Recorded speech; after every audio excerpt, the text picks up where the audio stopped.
Good evening. Hi, this is Glenda Carlin, and it is Tuesday evening, April 18th, 2023. April 18th. Go figure, 2023. Welcome, welcome. And first, before I forget, I want to invite in Holy Spirit, Jesus, Buddha, enlightened beings, ascended masters. Be here, guide us, give us insights, and just have fun in general.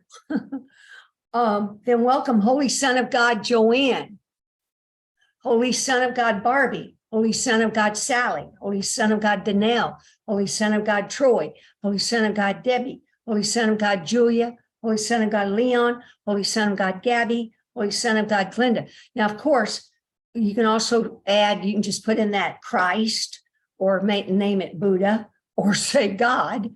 Because like we've learned, it's either lesson 153 or 183, your name is God, because there's only God, but it does seem kind of arrogant to say that, but we know God is our creator, our source, but he created us in his likeness. And so therefore there's only God. Ultimately, that's what the Course teaches, to know thyself. But there's steps along the way, because it's a big jump to go from, hey, I'm a body, to, hey, maybe I could be a Christ or a Buddha, let alone God. So you're going at your own pace, but that's the ultimate truth, really, the ultimate truth. Now, tonight's talk, I never know what I'm going to discuss. It unfolds, but what unfolded here was, as you all know, I share some of my light experiences. The Holy Spirit doesn't have me share many of them, because then it might set up an undue expectation on your part about something you should experience, because each person's path is different. Although the things I'm seeing based on Dzogchen Buddhism, there are certain steps in the process of awakening that it's a gradual path. Because it's very few people that can go from darkness to light without feeling off kilter or out of sync or totally wiped out, or just, telling people they shouldn't tell that they hear the voice for God. And then people put them in the loony bin. It's called Baker's Act. So you want to be aware who you're talking about these things with, because some people don't understand A Course in Miracles and don't understand Dzogchen Buddhism, and they both parallel in that they're both teaching this ultimate truth that you are Christ, you are Buddha, you are God. It's just veiled.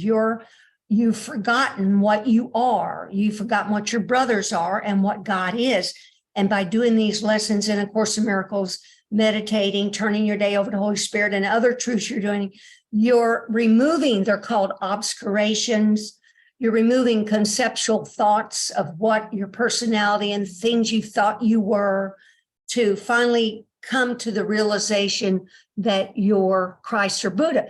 But more than that is what's happening is this light experience, because this realization of what you are really is that we're a light, love light. It's light that's soaked with love, not the human love, the holy, equanimous, it's called, equal love to everything and everyone. Now, of course, we never have physical or psychological abuse. We need to call 911. We do it. Then we practice advanced forgiveness of the people in the situation, meaning we think of them as spirit, Christ, Buddha, God, just like ourselves. But you can still set boundaries, ask Holy Spirit to guide you what to do or say, etc. And it's called the dance with the life, dance with the illusion. We become conscious of what we are, awakened, aware, illumined, but then we're aware of it. And then you dance with these figures in the illusion while knowing they're not their form. But yet you don't walk out in front of a car. You don't walk out in front of a bus or something stupid like that, because you prick your arm, it bleeds. So we're not stupid about this. But yet it's called, and I didn't used to think this way with A Course in Miracles, but what I see that has happened is I've developed a natural body embodying Buddha and Christ, embodying those virtues and attributes, and natural Christ breath, natural Christ Buddha heart mind. It's natural. We go back. It's really forgetting these concepts and beliefs that we've taught ourselves by living in a form, but yet we get a balance. So my talk is about how in the since last Thursday, it sort of started a couple of weeks ago due to politicians and different things that were going on. I had to go deeper and deeper about equanimous love. Do I really love everything equally? And again, and you think you've let go of something and you love something, but then how you know you really haven't let it totally go is if you're irritated by it, or if you feel ill will for somebody or something, then that irritation, then you just practice, you just go, I love you to whatever that is, might be 100 times a day, silently, you are God to it. And they take days, weeks, or this could take months if you really have something that you very dislike or find distasteful. But it's called faking it while you make it, because you will feel a love towards this person or situation. Anyway, so as that, I realized what's happened in the last couple of weeks is this love has gotten more deeper into this holy love. But then when I meditate, different light experiences occurred where finally, see the great ray light, or it's called a cord of light in Hinduism, that light spirals in from the top of your head down your spine through all the chakras into the ground. When they're all open, you feel it. It's part of the awakening process that all the chakras open, the cord of light opens, your subtle energy channel opens. You are a light being. And Jesus says you are the light of the world. Well, the body's an image in the mind. As your mind becomes awakened and illumined, your body becomes that way, just the way it is. And I didn't think that way when I was practicing the course, because Jesus says the body's a symbol of the ego. Well, of course it is, and it's neutral. I attached a dislike to the body. Are you with me? I mean, I did, because I was trying to remember I was spirit, but ego is so knee-jerk in judging.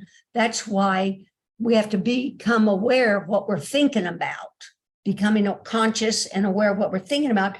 Then we journal those thoughts, and we're asking the Holy Spirit to help us get an insight and how.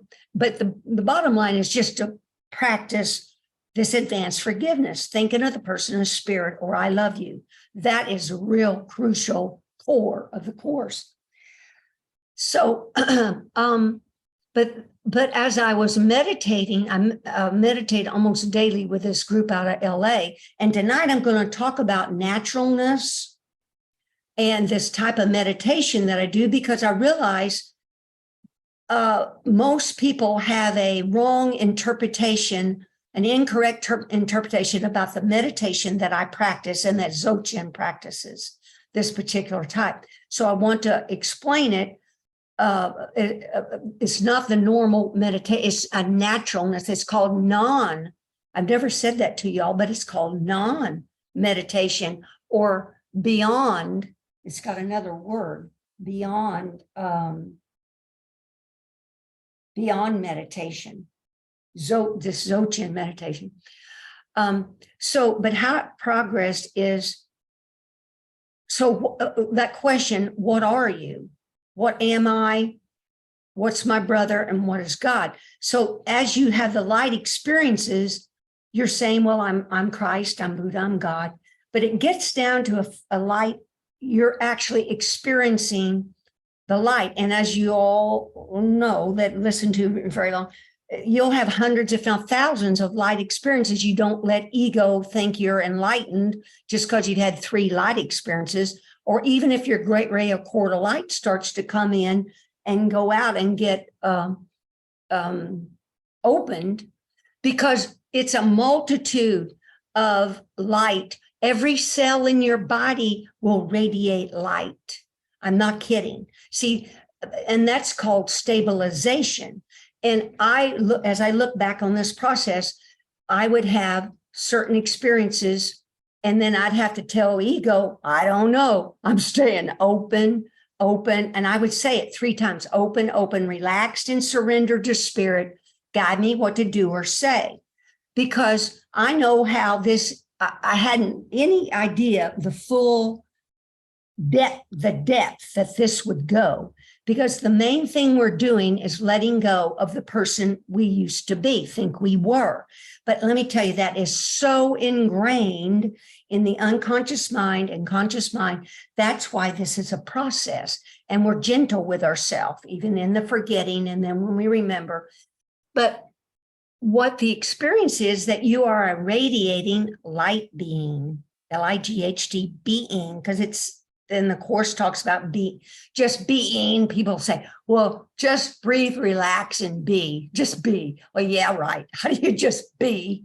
Well, be means however you are right now is natural and your Christ Buddha self. Because the Christ Buddha self is animating your body. God light, your Christ Buddha light, is animating this form, causing me to be able to move my hands, talk to you. That's this light, living force, this living light force that animates us. But we're just not aware of it. I've taken life for granted, that I'm able to breathe and etc. But as you are right now is perfect, perfect. And that's part of this meditation, is accepting things just as they are. Because I was thinking about this talk here tonight as I was re-looking through my notes, highlighting and trying to kind of gel this together, because this all just kind of happened. All of my email, it took me till like 10 o'clock Monday night to finish getting it all put together. And of course, these are just notes that might be a benefit to you to read. But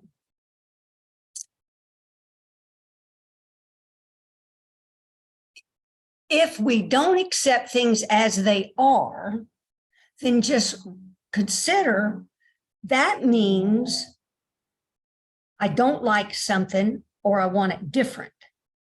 So that means I've given it reality. That's really what this means. And this meditation I want to talk about, I may just read that right off the bat and then come back on this naturalness, because this meditation is letting things come and go and be just as they are, without attachment and aversion.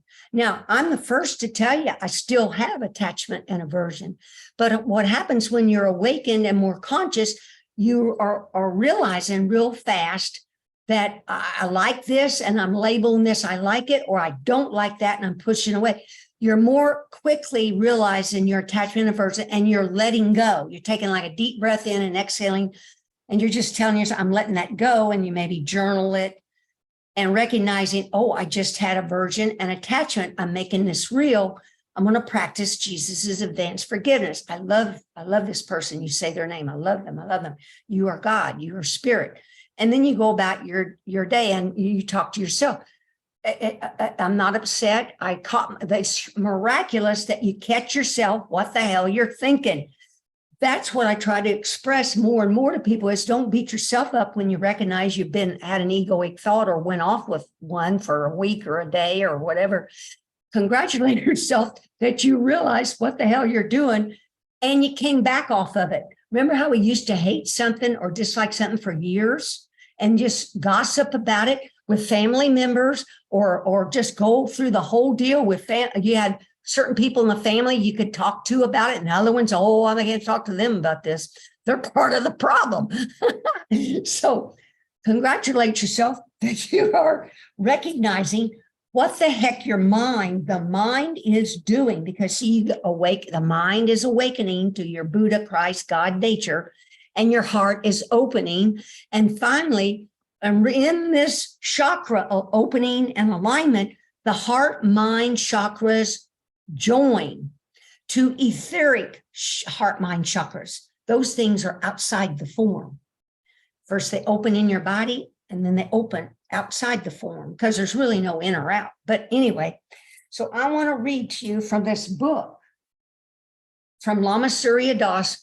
So the main thing about the talk is, I found this within this last week, and I forgot to tell you all about it last Tuesday. But you know what's marvelous about searching the Course for certain words? I come upon these sentences and I go, wow, look at that sentence. And I came upon this sentence, which was my email subject line. We have another journey to undertake. We have another journey to undertake. So I'm going to read that first, because Jesus says, after you do the lessons in the Course, then we have a journey you can undertake. Most people think, damn, I finished the Course lessons. Whatever I got from it, I got from it. And somewhere in the Course, it talks about after something, you can put this book aside. Well, that's if ego has you do that, bless our hearts, because I've read the Course many times and done the lessons many times. But it stays, it deepens, everything deepens. I open that Course book up and a line comes up, it deepens. But here is the journey, and my journey started after I finished the lessons this time. Out of the blue showed up Lama Surya Das and Dzogchen Buddhism. I had no intention of doing any of this, nothing. I kind of thought I was home free because my Arc of Light had been released and the Great Ray was downloading. But I'm here to explain it's a multitude of things light up and open within all these light centers, to the point that then every cell in your body is radiating light, illumined light. You're being there, it's called. I'm being there. And what does being there means? I'm being there in this radiant light. I am this radiant light being, and it's just radiating light. And because I see that it radiating and feel that radiating clear light, then everything I look at is pure, clear light. And I thought about that. What the heck has happened? And I want to make sure I get to, Jesus talks about the generalization that will happen in your mind. That's why you keep practicing these Course lessons and doing other truth lessons and things and meditate and all the things, because you're getting to the point where you can generalize a truth to everything, having equanimous, equal equanimity, and applying this truth like advanced forgiveness, trying to remember to everything that shows up in front of your face, everything you think about, because it becomes your goal, your purpose. And then you generalize it, and these light centers open. And then when you look out, you're no longer looking out through two eyes, you're looking out through single vision. And what is in your mind, you see out there. And there's only purity. Remember our advanced forgiveness, one of the sentences is, you say silently to people, you are spirit, whole, pure, and innocent. All is forgiven and released. Well, hey, whole, pure, and innocent is not there by chance or accident. Purity means there's no obscuration, no image is obstructing the clear light. In my mind, I can see right through it to the clear light. But it's natural now. Before, it was a practice. It's a practice where you look past the body to the light that's there, not the form. Like Jesus says, it's your choice, whether you see the flesh or the spirit. That's your choice. But your choice. Well, anyway, so out of the blue showed up Dzogchen, Lama Surya Das, and within Dzogchen is this non-meditation, because I had the false thought that I could meditate 5 minutes a day and that was going to work. It won't. For me, and as far as Dzogchen Buddhism goes, and Dzogchen is the highest level you know how religions and things can have levels, but in Tibetan Buddhism, Dzogchen used to be a secret, a secret. They could not talk about what I'm going to talk about here was not talked about. It was held only within lamas, these high scale, like popes people. It was not shared. But Lama Surya Das brought Dzogchen to the United States from the East. And that's what he teaches. And that's what, and it parallels the course. It parallels the course. So, and it's talking about your natural innate self. But how do you find that natural innate self that's covered with all these concepts, all these obscurations, all these beliefs? Well, you let go of them. You let go of them, and you let go. Have let go of them through meditation.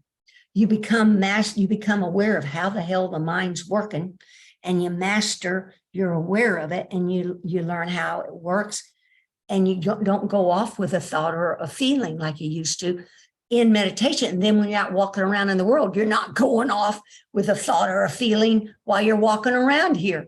It's miraculous. It's miraculous how inner meditation affects your outer outcome. So I want to read from this book because it explains about this meditation that I learned to do.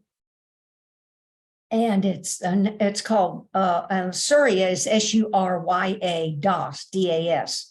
The book is Natural Radiance. And then let's see if I'm on the right page. I'm going to quote from, let's see if I'm in the right page. Because I recapped it in a few places, and then, okay, I'm in the right place. All forms of mindfulness meditation, and is what this is type of meditation that I'm going to talk about, is called mindfulness, because that's what you're becoming awake to, mindful, what your mind's thinking, what you're saying and doing, is the practice of observing things as they are natural, in quotes, in the sense that they bring us back to our present experience, reality. This natural meditation refers specifically to Dzogchen meditation, to awaken naked awareness, a state that exists beyond the realm of conceptual forms, culture, or belief systems. The essence of Dzogchen meditation is called by itself arising, by itself arising. That means if you're patient enough in this meditation, thoughts and feelings arise, but if you leave them alone, they're going to dissolve. By itself, it arises. By itself, it dissolves. If you don't grab onto it or push it away in meditation, then you learn to do that in your walking around world. But it's also called, well, by itself, liberating and releasing, which is what I just described.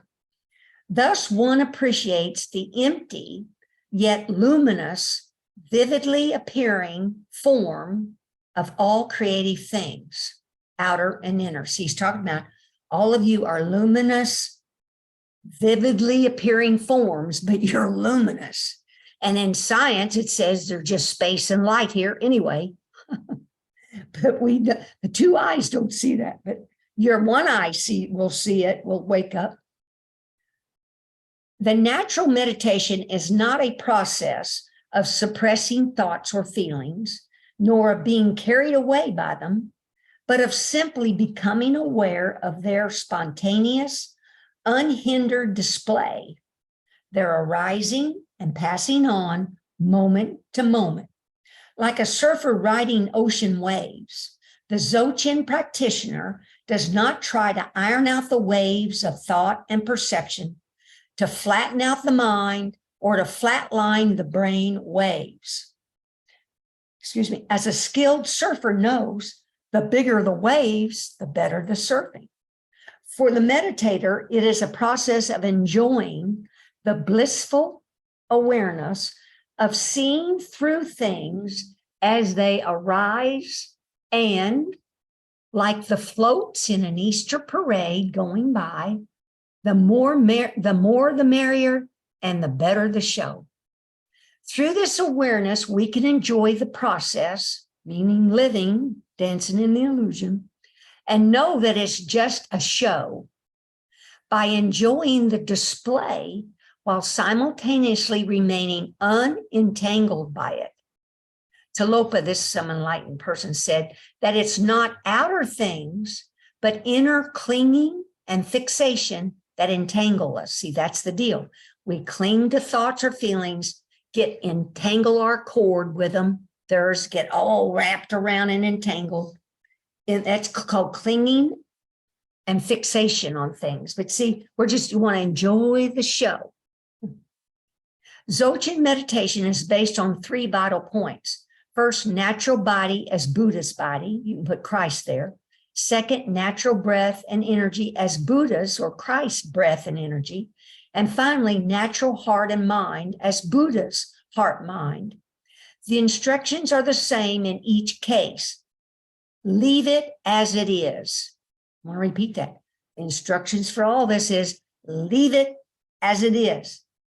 This acceptance of what is as it is helps us to balance effort and non-effort in our practice of the natural great perfection. And that's the other thing they call Dzogchen, is the natural great perfection, meaning it's the perfect time, the perfect place, the perfect teacher, the perfect student for whatever needs to happen. So that means during the day, I'm not picking and choosing which thing's perfect. It's all perfect unless I judge it. Otherwise, now, again, you're not physically or mentally abused. But how you respond and how you then take yourself out of that or whatever you need to do. But you're not making it real. You're not making it real. And you're not thinking of the other person as evil. As soon as you can, you're thinking of them as holy, pure, innocent, love, God.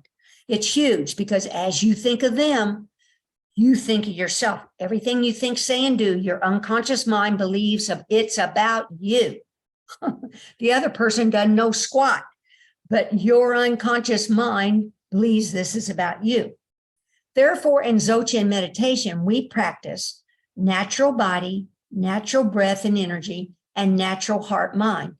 The 3 naturals, it's called, combined with leaving things as they are, letting be, letting things come and go, seeing things as they are, and not as we would like them to be, and certainly not as they are not. With practice, we get used to trusting the ongoing flow and lawful karmic unfolding of things when we simply leave them as they are.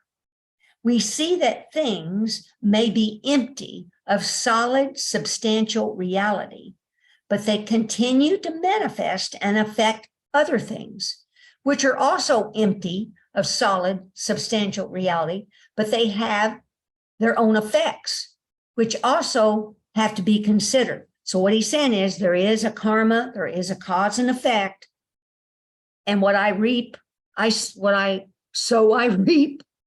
What I think I get back, what I give, I receive, because there's only one. There's only one. And somewhere in here it says, Jesus says, you live in me because you live in God. And he also says, because I wrote this, I wanted to write this, is you live in me because you live in God.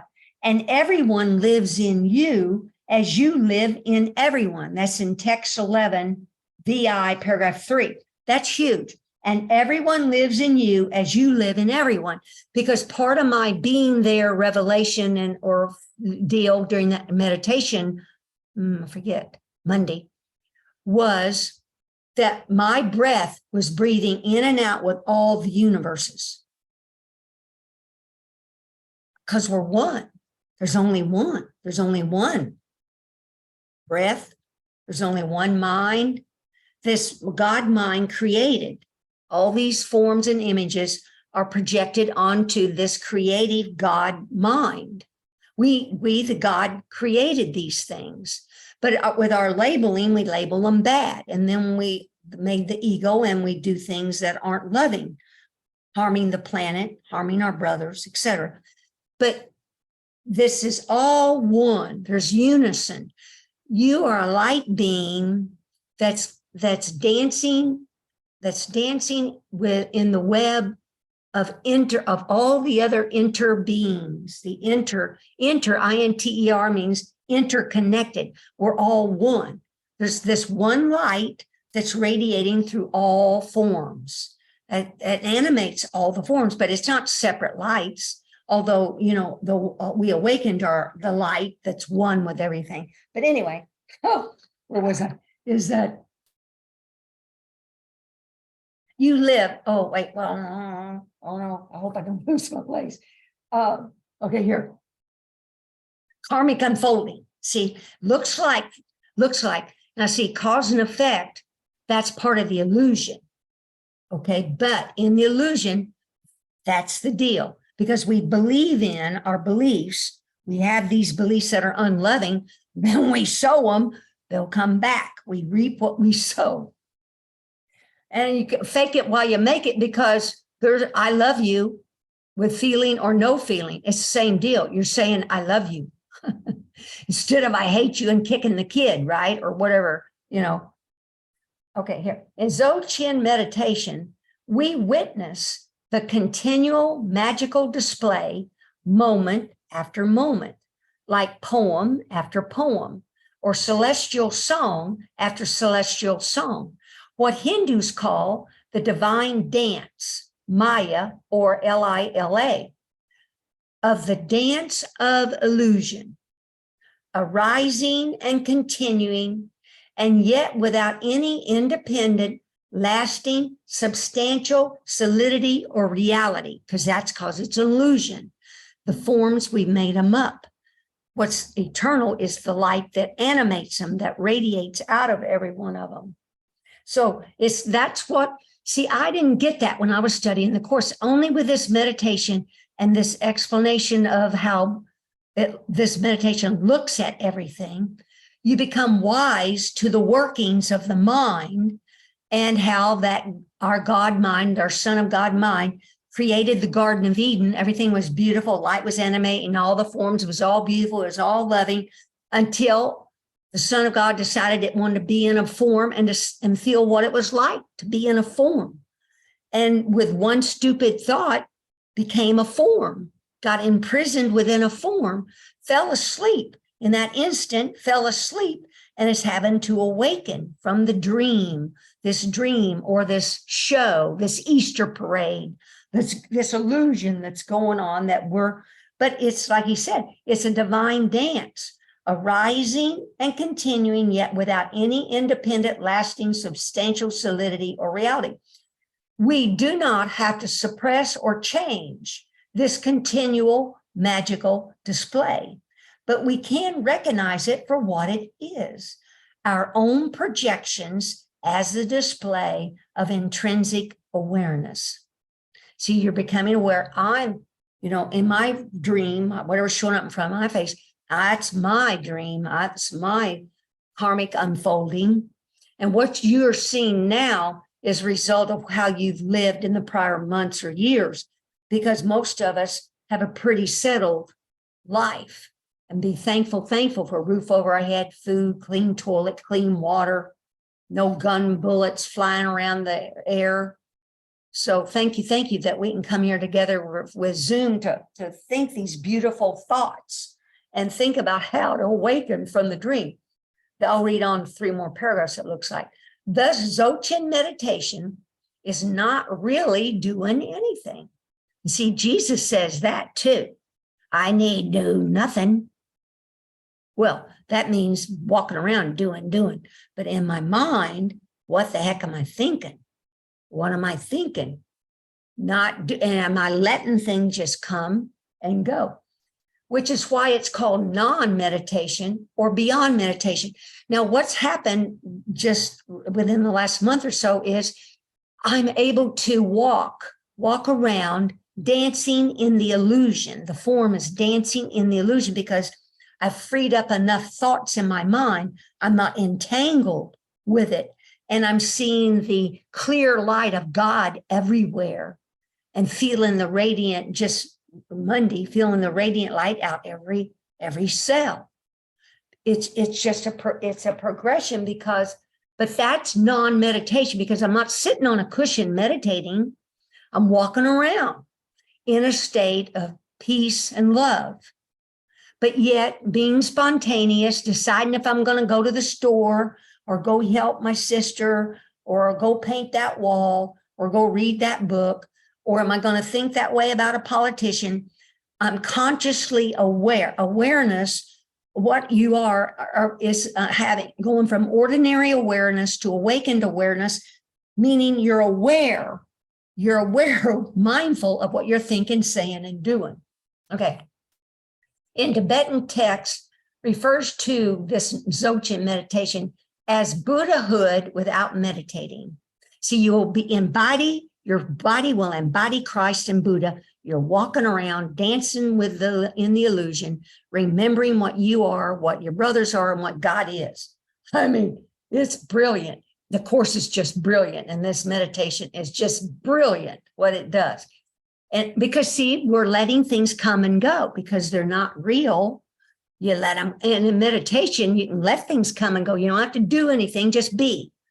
And after you get off the meditation cushion, then you go and do your list and to-do list and grocery store and stuff. But you're integrating these truths that you learn while you meditate. You're taking charge of your mind. In other words, Dzogchen meditation is a process of recognizing our true nature in every moment. See, we talk about nowness awareness, this moment, only moment, where the mind's not thinking about the past or the future. But when you're mindful, you realize, oh, hold it, I'm thinking about a past thought. That's a judgment. And then I practice, who was I thinking about? What was I thinking about? And practice advanced forgiveness on them. And then if you recognize when you're thinking about the future, worried about something in the future, now you can still plan, still budget, still make your list, but yet you catch your mind from wandering off with worry and all those feelings that are judgments about just a plain to-do list, right? Okay, but Zo is a process of recognizing our true nature in every moment, not just by crossing our legs and paying attention to our breath, but by deep, penetrating insight and discriminating awareness that discerns the true nature of things as they are. See, that's what you awaken to, the true nature of things as they are. That's why I'm taking time about this type of meditation, because I feel like people have the wrong rap about it. And I have to say, when I started doing it, it'll be 2 years in June, almost daily meditation. I couldn't sit for a minute without my mind wandering off, maybe half a minute. But that's the beauty of it. I was aware my mind wandered off. Then I bring my attention, my mind comes back to this center where there's some spaciousness, some space, spirit, really it is. And then the mind will wander again. And before you know it, you might be nodding off asleep. Well, you just catch yourself when you're asleep, you come back, settle back straight. But if you don't sit on the cushion and don't start practicing, the mind is running roughshod on as far as get it on each of us. It's just the way it is. We believed in the egoic mind. We've let it say these things to us, and we do them. Most of the time we react, not respond. Non-action in this context also means not constructing special states of mind. See, some meditations, although I meditated and some of my meditation you visualize the great ray. Dzogchen also has a form of visualization, so don't get me wrong, but he's just talking about here. Not constructing a special state of mind or altering and manipulating our minds or trying to pretty up the picture or to have better moods. Right. Some people meditate and want to be calm. No, that's not why we're meditating. Although that'll be a byproduct from it. We're meditating to become aware of how the mind works. My attachment and aversion habits. what the heck I'm doing. Okay. Oh, it is not to be distracted by breath counting or prayers and mantras, or by merely daydreaming and being carried away by endless chains of discursive thought and feeling. Instead, it requires becoming aware of the nature of thought or perception itself. The practitioner should not be wandering around in the past, resurrecting thoughts that are dead and gone, or in fantasy, concerned with thoughts about the future, about what is yet to come. Natural meditation, this is the last paragraph, is living in timeless time, that nowness that sparkles on the edge of infinity, the edge of noneness and oneness, of being and being nothing, of the luminous void, sometimes translated as emptiness. But this is really luminous emptiness, endowed with a heart of compassion. By emptiness, what it means is there's no beliefs, no concepts, no images, no obscurations, that Dzogchen calls it, no conditions. We've put no conditions, signs, like put a stop sign, seeing images on that radiant emptiness, purity. It's purity, God purity, this vast emptiness of God mind, God purity. It is a radiant cognizance, what we call the infinite radiance and wisdom of the natural great perfection.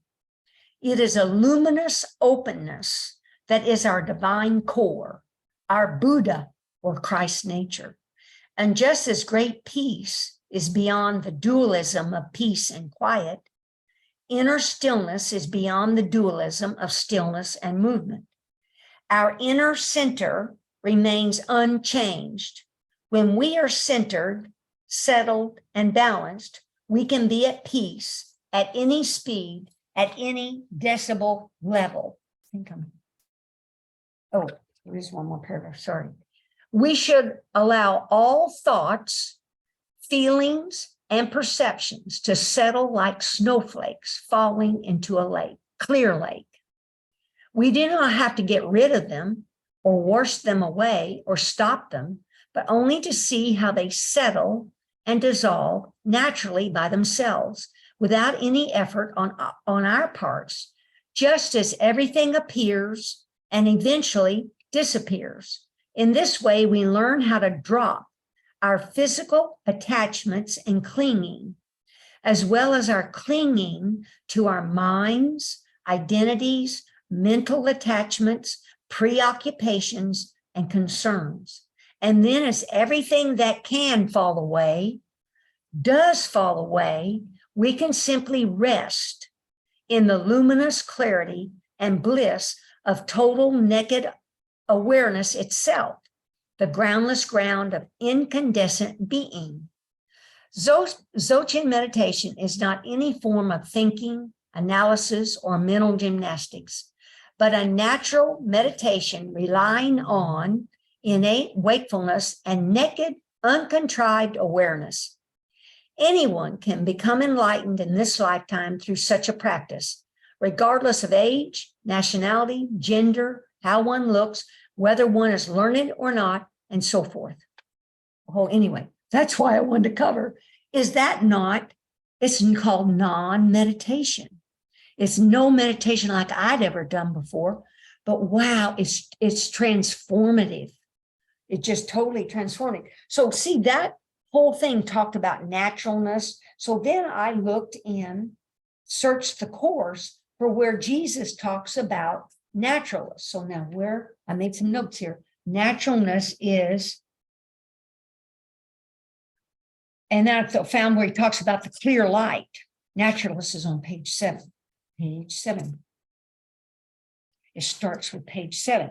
And I couldn't believe all the places that Jesus talks about naturalness, which is what Dzogchen does, naturalness. Okay, 7, here we go.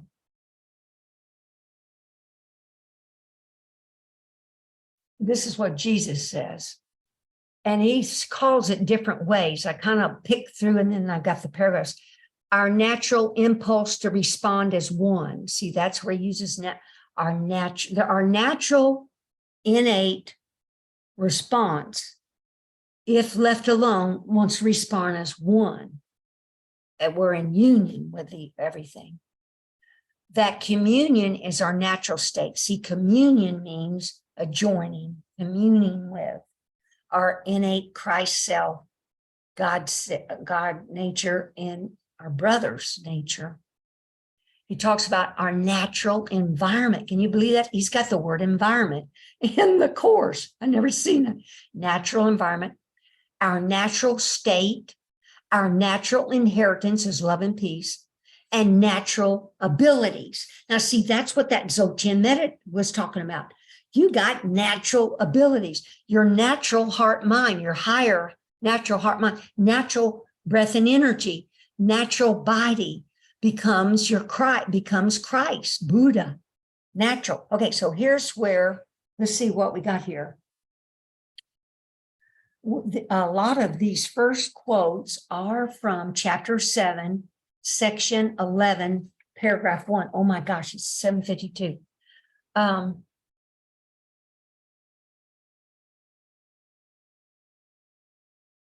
By demonstrating to yourself there's no order of difficulty in miracles, you will convince yourself that in your natural state, there's no difficulty at all because it's a state of grace.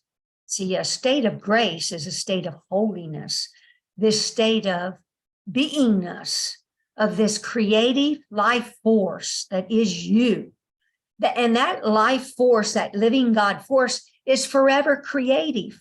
Forever creative, forever creative. Remember, we created Garden of Eden. It just was creating, playing with things, creating. But then it had a stupid idea, stupid thoughts. But it'll never stop creating, never stop creating. That's why people paint. They're using their natural creative God ability in painting, writing books, helping people clean up their property. They're using creative abilities, helping maybe hospice workers or being caregivers. Grace is a natural state of every son of God. When he is not in a state of grace, he is out of his natural environment and does not function well. Well, sure, yeah, we're put ourselves in hell. A son of God is happy only when he knows he is with God. That is the only environment in which he will not experience strain, because that is where he belongs. So when you meditate, see, there's another thing in that meditation. These leaders will say, and then Namaste Das has some, it's in my email, some meditating CDs where you learn to, when you're aware of your mind and you become aware of that space, the gap between thoughts, that space gets large enough, you end up mingling your mind with that space and you dissolve into that space.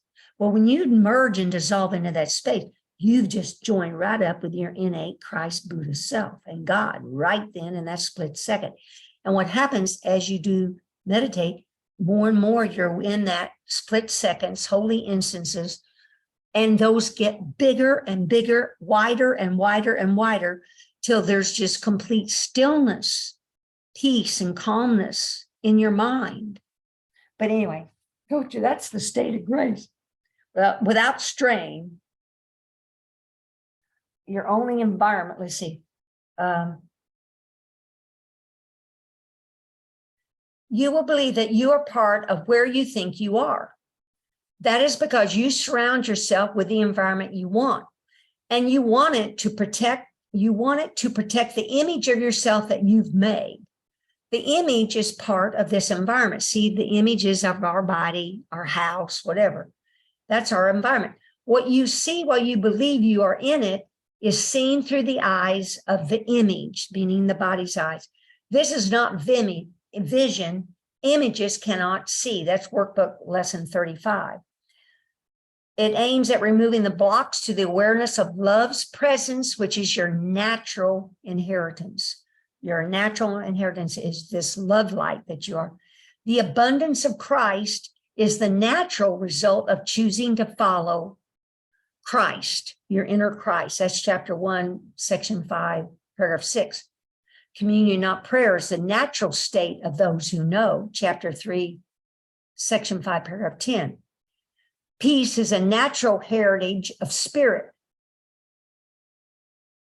I understand that miracles are natural because they are expressions of love. By calling you is as natural as your answer and is inevitable. Well, Jesus is calling you to remember. Let's see. Joy calls forth an integrated willingness to share it and promotes the mind's natural impulse to respond as one. That was it. Okay, that's naturalist. Now about the clear light. So when in that meditation, I've been practicing, it's called being there, B-E-I-N-G, there. What all that means is, I thought about it and described it when you're in that presence of your dissolved and realize you're in the light, one with God and your brother in a split second or longer. That's being there. There means your natural state, meaning your natural Christ essence. You're aware of your Christ essence, you've relaxed, you're in it. And you feel well, as you go along, you feel your light radiate out, but it becomes seconds but it ultimately becomes your being there stabilizes to how you live your life. You still do your dishes, go to the grocery store, do all those same things, but you're living from this natural state, this natural beingness of light and love. Holy love. Now I'm close to the time and had a whole bunch of pages here to see if I had kind of an outline at the front. Let's see if I forgot something. Anybody got a thought or a comment, something they want me to, you want to share or talk about? Yeah.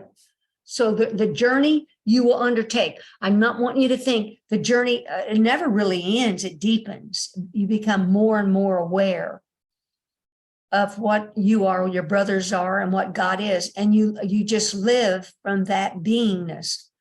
Yes, Miss Sally.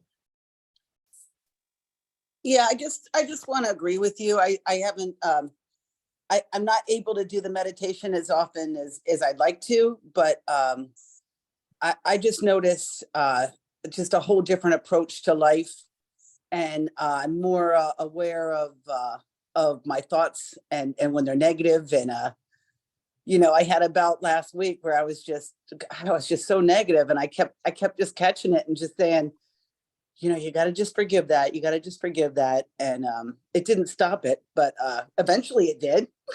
Yes. Yes.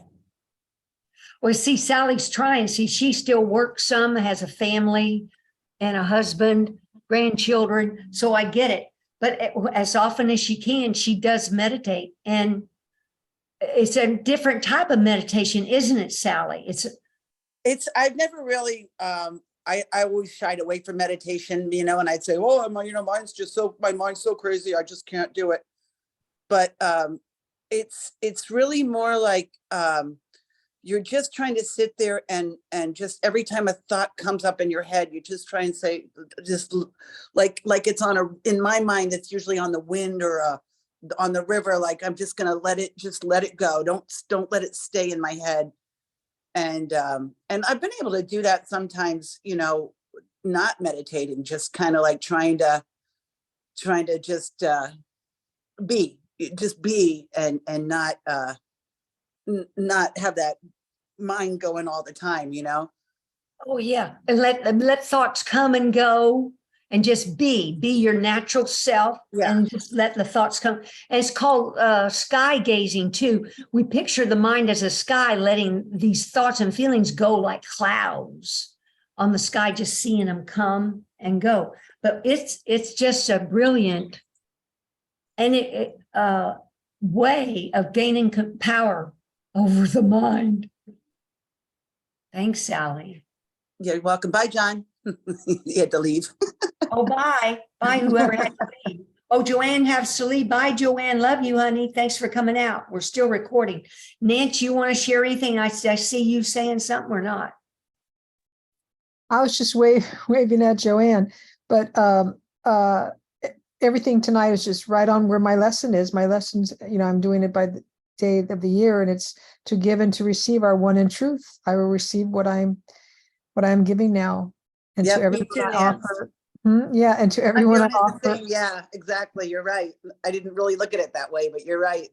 Yeah, and it's talking about to whatever you give to people, you're offering it back to yourself, and it's all what you're saying, and it's so powerful. And I'm catching myself being in the negative a lot more now too, and really watching, especially when I start to get into the framework of anger or fear, of panic or anxiety, and just try to say, let it come, let it come. Oh, Don't wow. fight it, let it Oh, come.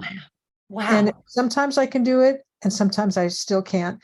I'll attach, like, no, I don't want it, but then it makes it worse. Mhm. To let it come and to let it go is so important. And I like when you said that we should not be wandering in the past, which is gone, or dwelling in the future, which for me brings up fear and uncertainty, but in the nowness, that nowness, and especially with dealing with what's going on with my dad, to stay in the nowness is so important, because I start going to, is he breathing right? Is he doing this? Is he doing, what's going to happen? I can't control it. And I want to. And so it's to be in a peaceful place and to just offer that. And I realized how much he lived his life like that, offering nothing but incredible, welcoming and beauty to everyone.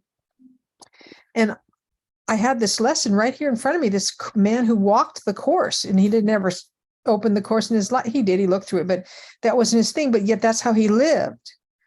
And what a great example. And to live in that state of grace all the time, he did. And so now I feel, the last few days I've been feeling like I need to do it for him. I need to get into that place for him, to help with this transition with him. So I'm working hard. And so tonight was beautiful. And I want to clarify, Nance is also almost not every day meditates with that Dzogchen LA group that I meditate with out of LA. It's 11 to 12 Eastern time. Most people work, but now for those, I should clarify, Lama Surya Das has a town hall meditation every Sunday, 11 to 12 Eastern time. But he has a YouTube channel. So anyone that works, they can look at his YouTube meditations anytime at their convenience, and learn it from the expert. This guy has spent 20 years, 2-3 year Lama extents, besides 10 years just learning Buddhism in general before he went into 2-3 year monastic retreats to become the super Lama that he is. But anyway, you can do that Sunday meditation free on YouTube and meditate that way with him, that man. But Nance tries to meditate when she can, or when she can't, she has even her Zoom screen on where she can hear, because when the LA meditation, there's a leader and they chant. There's chants and prayers we do. And in the beginning, heck, I didn't know any of these words, and I thought, well, whatever. But they say, just let the words wash through you. And I have to say because these words carry thousands of years of love from all these people that have chanted them, that are wishing well to all of humanity and to everyone, for the benefit of everyone. We are meditating and that's the other crucial thing I learned from Dzogchen is not me, me, me. I'm not awakening for me, me, me. I'm awakening for everyone, because as I awaken, my light then extends out and touches people I have no idea about, and touches and warms their heart. But then in meditation, I actually practice this advanced forgiveness on every person on the screen when I meditate with the LA group on the town hall meditation. And then I'll picture you guys each day of the week when I meditate with that LA group, I call up your name and see you as this clear light, holy Son of God, and go to the next image. How we think of that person touches their heart and they know nothing about it. And it's just so beautiful, this thinking of for benefit of all, I'm awakening. And then you have empathy and compassion because people are ignorant of how the mind works and what they're caught up in, etc.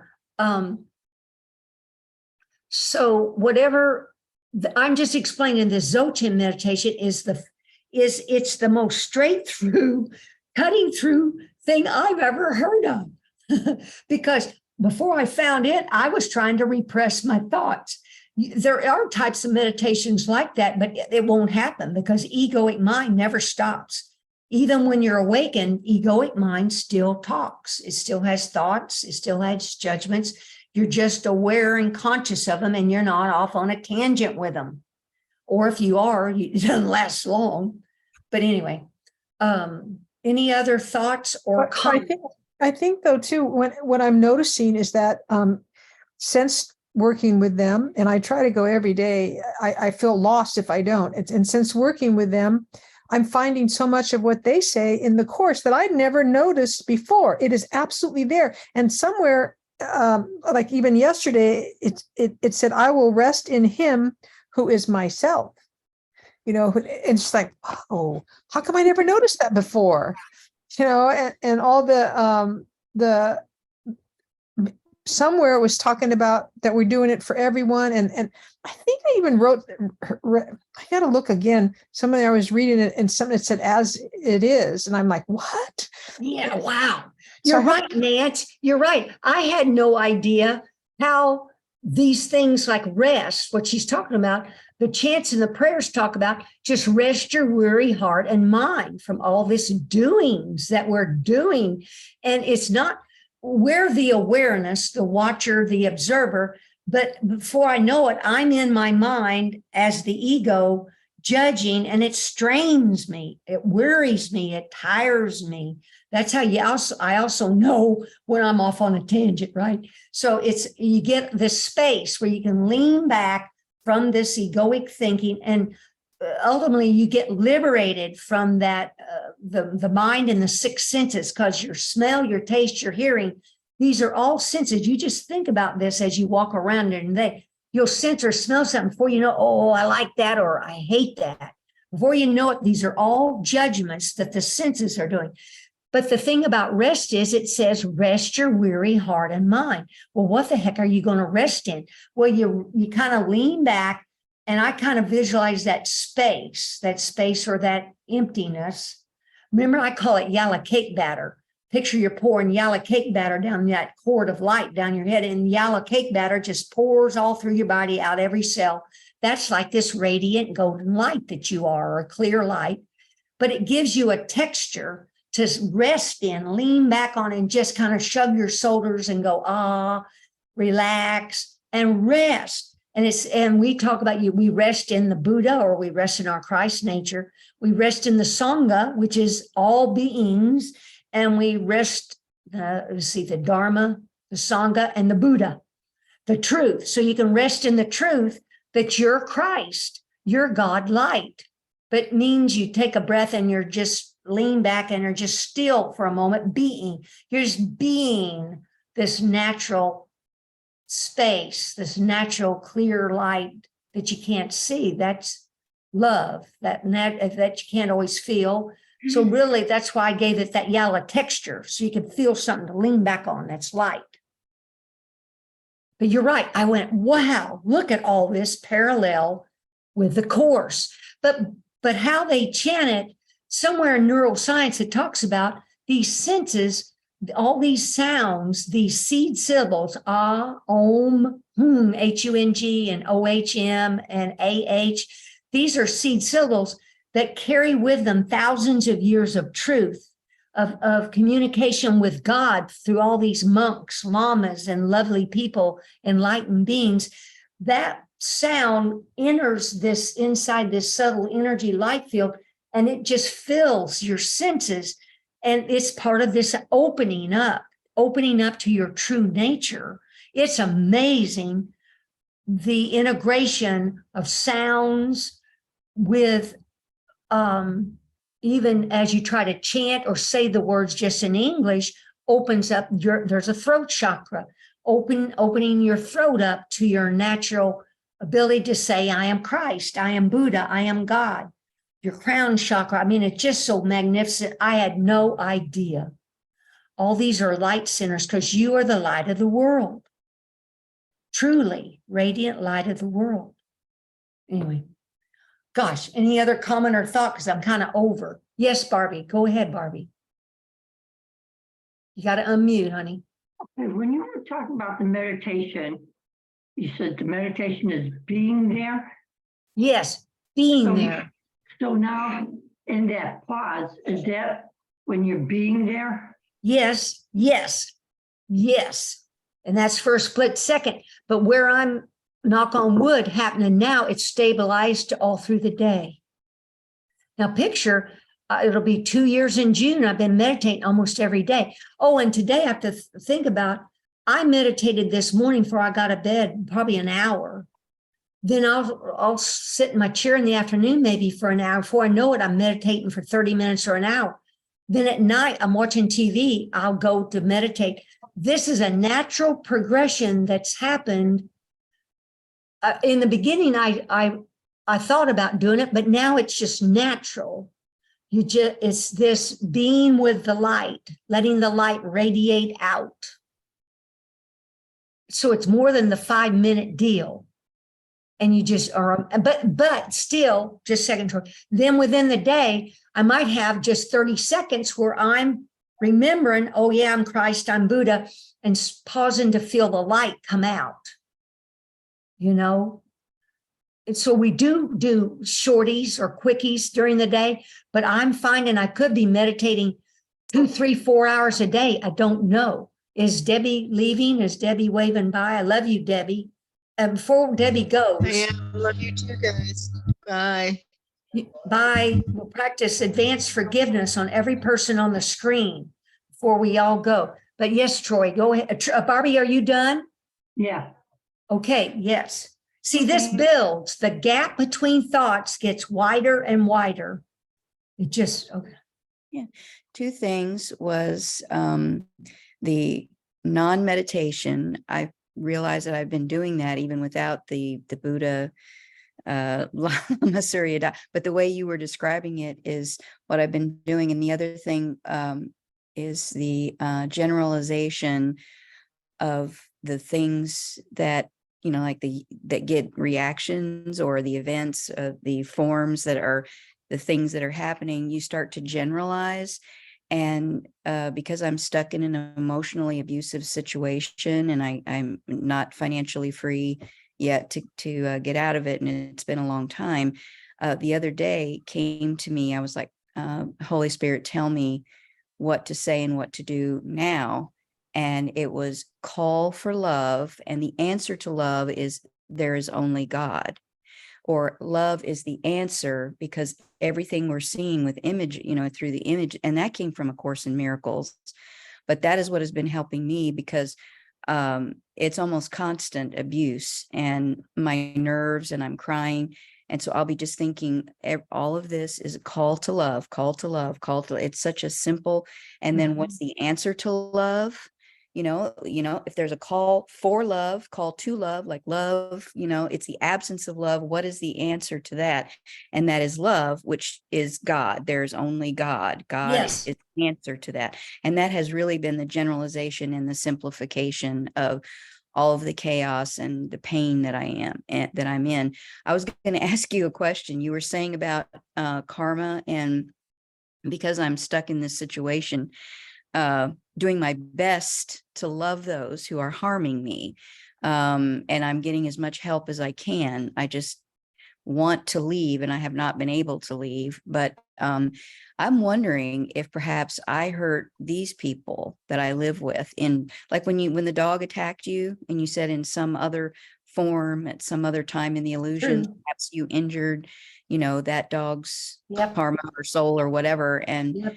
So I'm, while I can think that, I know that this is injustice. And what does the Course in Miracles say? It says, by this do I deny, by all the, okay, as soon as I'm on the spot with a camera on me, I can't remember what it is, but by this do I deny the presence of the Father and the Son, whose presence injustice melts away. Or I know I'm not getting it quite right, but all of this situation I'm in is injustice. So call to love. What is the answer to love? What is the answer to that is love, which is God. There's only God. Well, see, wow, Troy, that's for the last several months. That's part of that I added to my 6-page forgiveness document. If anybody that's listening, you can private message me on Facebook. It's under Glenda Carlin Busick, Busick, where I added that lesson where Jesus says, call upon your name, which is his, which is God's. So Okay. see, it's come to you. Holy Spirit has guided you. Call this person God, because reality, there's only God. We're in his light, and what is God but love, this holy, unconditional love.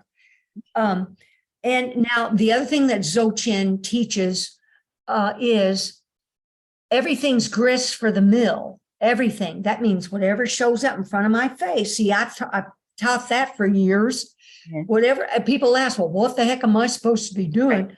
Well, whatever shows up in front of your face or images in your mind, that's the purpose, is to practice this, seeing them as spirit, thinking of them as spirit, but is grist for the mill. Now, and suffering can be one of the fastest ways to wake up.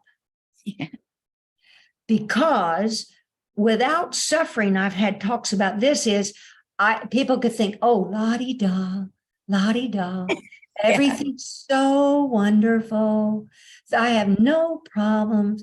My family just so great. I have plenty of money. And guess what happens? You're lulled to you thinking everything's fine. You've just wasted, in my mind, a lifetime of being able to wake the hell up to remember what you are, because you got a clean house, clean toilet, clean water. I mean, an indoor toilet, a shelter, food, but suffering, like a few months back, I still had an attachment to a family member, and I thought I'd let it go. So picture what I would do. See, here's something that might be of help to you, is breathe in and out of that feeling or person.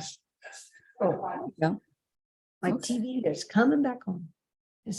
You breathe in and out of the feeling or the thought. And I'd breathe in and out. And I'd say to that image of that person that I had this addiction to, that I wanted to let go of, which is what your position you're in, is this is a dream image.